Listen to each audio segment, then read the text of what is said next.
అయితే ఈ normal IVF people కాకుండా చాలా మందికి అబార్షన్స్ హ్మ్. తరచూ అవుతూ ఉంటాయి. యెస్.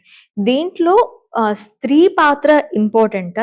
లేదంటే వీర్యం హ్మ్. స్పెర్మ్ వల్ల కూడా ప్రాబ్లమ్స్ ఏవైనా ఉంటాయా? ఎందుకంటే అబార్షన్ అయింది అంటే అది యెస్. అమ్మాయికవుతుంది ఫీమేల్. గాబట్టి అవును. అమ్మాయిదే తప్పు అని చూస్తారు. యెస్. ఇందులో అబ్బాయి పాత్ర ఎంతుంటుంది? అమ్మాయి పాత్ర ఎంతుంటుంది? డెఫినెట్‌లీ 50, 50 అండి. ఒక ఎంబ్రియో ఫార్మ్ అవ్వాలి, ప్రెగ్నెన్సీ కంటిన్యూ అవ్వాలి అనంటే 50 కూడా కాదు, 30, 30, 30 అని చెప్తాం. అంటే హ్మ్. ఎగ్, స్పెర్మ్ ఈ 2 కలిపిన ఫార్మ్ అయిన ఎంబ్రియో, ఇంకొక 30% ఇస్ యూట్రైన్ లైనింగ్. హ్మ్. హ్మ్. ఫీమేల్ మనం ఏదైతే గర్భసంచి లోపట పెడతామో ఆ ఎంబ్రియో ఎక్కడైతే స్టిక్ అవుతుందో ఆ లైనింగ్.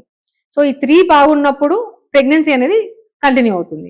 సో ఫస్ట్ చాలా మంది ఏమనుకున్నారంటే ఏదో ఎక్కువ ట్రావెలింగ్ చేసాము, ఎక్కువసేపు నడిచాము, దానివల్ల ప్రెగ్నెన్సీ లాస్ అయిందని చాలా ఫీమేల్స్ వాళ్ళది వాళ్ళే నా వల్లే పోయింది అని అనుకుంటూ ఉంటారు. బట్ అది హ్మ్. అది జనరల్ గా అలా ఉండదు. మనకి ఒక ప్రెగ్నెన్సీ కంటిన్యూ అవ్వాలంటే ఎంబ్రియో బాగుండాలి. అంటే దానికి ఎంబ్రియో మంచిగా రావాలంటే ఎగ్, స్పెర్మ్ 2 బాగుండాలి.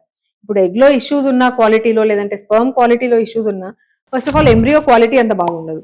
అలాంటి క్వాలిటీ బాలేని ఎంబ్రియో ఆర్ జెనెటికలీ అబ్నార్మల్ ఎంబ్రియోని పెట్టినప్పుడు ఒక్కొక్కసారి మిస్‌క్యారేజ్ అయ్యే రిస్క్ ఎక్కువ ఉంటుంది.